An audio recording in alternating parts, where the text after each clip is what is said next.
I posted every day on Twitter for the last 365 days. And on LinkedIn, I've been going for something like 90, maybe 120 days, 3 to 4 months.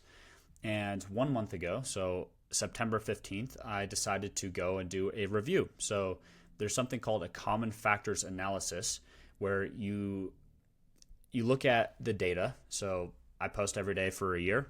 I pull every single post and then I compile those and I take the top 10% and then I take the bottom 10% and I separate those out and then I delete everything in the middle. And then what I do is I look for patterns with the worst performing posts and then the best performing posts. So this is a really useful analysis for anything. You can go look at your top 10% of highest paying customers and lowest paying customers and figure out what do they have in common as like your target audience. But then you could also say, what did they do differently? And you're able to really figure out who you should be serving. You can do the same, like I said, with posting. You can do the same with advertising, like paid ads. You can do the same with like cold email scripts, with newsletters. You could look at the newsletters that had the best open rates. If you've been posting for a year, say, okay, here of the 50 we've sent, here are the top 10, here are the bottom 10. How can I do more of the top 10, less of the bottom 10? So as you can imagine, it's a really, really useful exercise as you look to improve.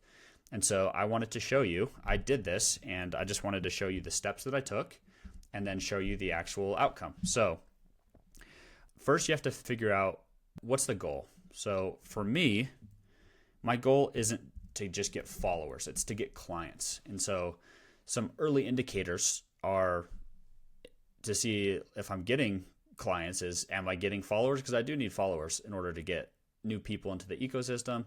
If they're sending me DMs, if I have link clicks. So figure out what your goal is. My goal is to get clients, and I have that very clear in my mind. Who are the right followers? So who's your target audience? B2B business owners, in my case. Are the top pieces of content relevant for B2B business owners? So maybe I write a piece that's on the top 10 YouTube videos that I found this year. And one of them is Mr. Beast, another one's Mark Rober. And if I go look at that, it's not really relevant for B2B business owners. And so I wouldn't include those in the top 10%. But if it is something if it's like the top 10 YouTube channels for B2B marketers or something, and that's my best post, then yes, I would include that. So next you download the data. You can do that directly from the social platforms. So from Twitter, from LinkedIn, from Instagram, whatever it is. You can also do it from tools that you use for scheduling. So in my case, I did it from Hypefury and from Taplio. Hypefury is Twitter content scheduling and Taplio is LinkedIn content scheduling. And then I sorted it by impressions. There might be a different metric that you prefer to look at, but impressions is usually a pretty good, like, unless some people will just try to go viral but they're trying to get leads and those aren't super related. In my case, because I'm not trying to just go viral, but I'm trying to get the right kind of impressions, it is a pretty good metric. So that's a metric that I used. Then you find the top and bottom 10%.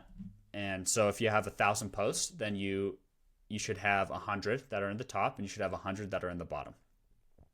If you have 50 posts, do the same thing. And the smaller the number, maybe say that you had 20 posts, you wouldn't take the top 2 and the bottom 2. You'd probably take the top 4 and the bottom 4.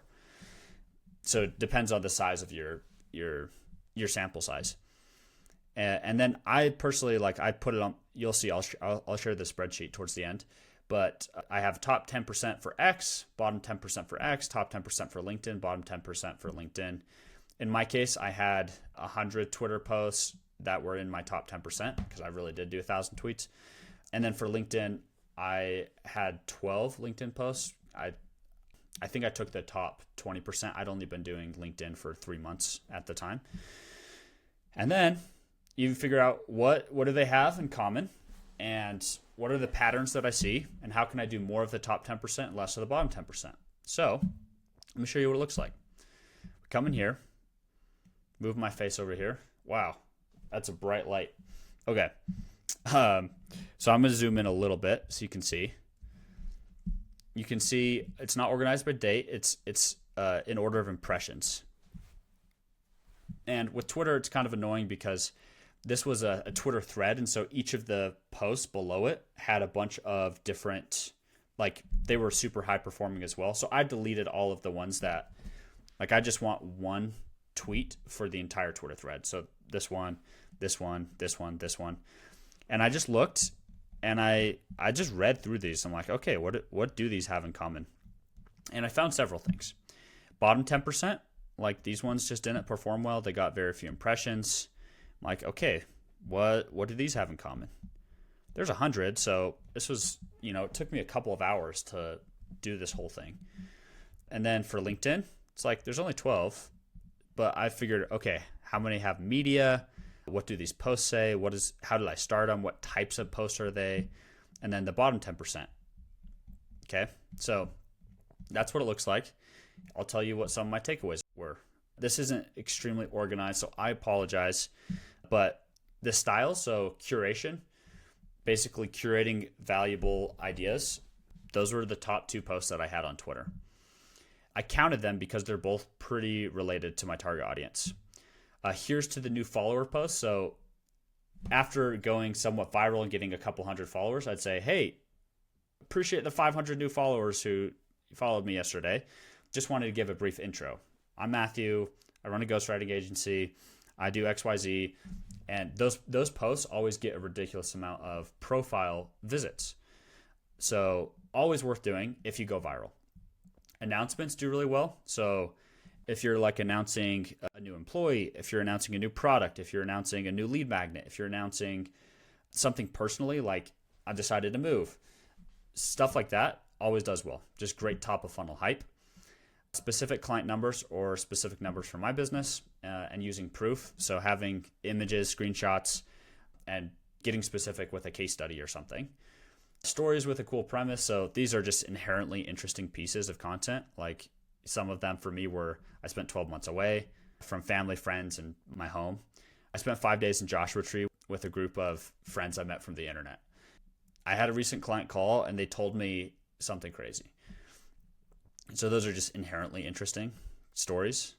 Another thing that worked really well was showing interesting things that I'm doing it with my life or my business. So over the next 30 days, I'm running this experiment and I talk about the experiment. Or for the last 30 days, I ran this experiment. Here's what I did this last week at Tribe Digital, my company. These dopamine hit posts. So you say, I posted a tweet today that got 3 likes and got 4 leads. Crazy. That would be like a dopamine hit. Or had the best month of my business ever last month. Like crazy how things continue to compound. Something like that would be a dopamine hit. This was something I found like in common across Twitter and LinkedIn.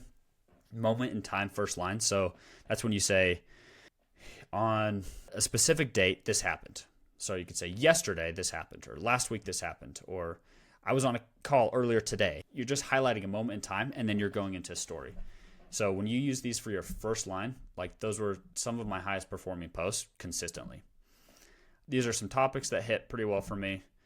And then for the worst 10%, when I give advice, but I don't give context on, like I don't give a story or I don't share any proof of like why I'm giving this advice, those haven't done well. When I repost LinkedIn content directly to X, it sucks. Like it just doesn't do well without changing the hook. I've tried that a few times. You got to change the hook.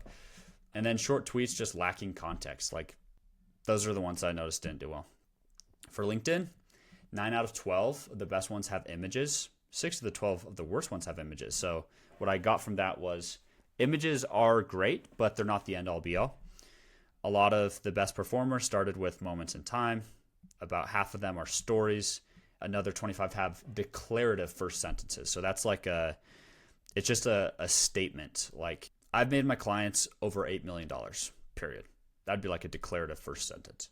The hello to my new followers announcement post, I talked about those. Those did very well on LinkedIn as well. Worst 10%.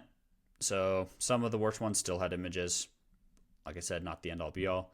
And then sometimes there's this idea called the rate of revelation, where you like, the more new ideas you introduce, the more likely it is that people will retain, that you'll keep them throughout the piece.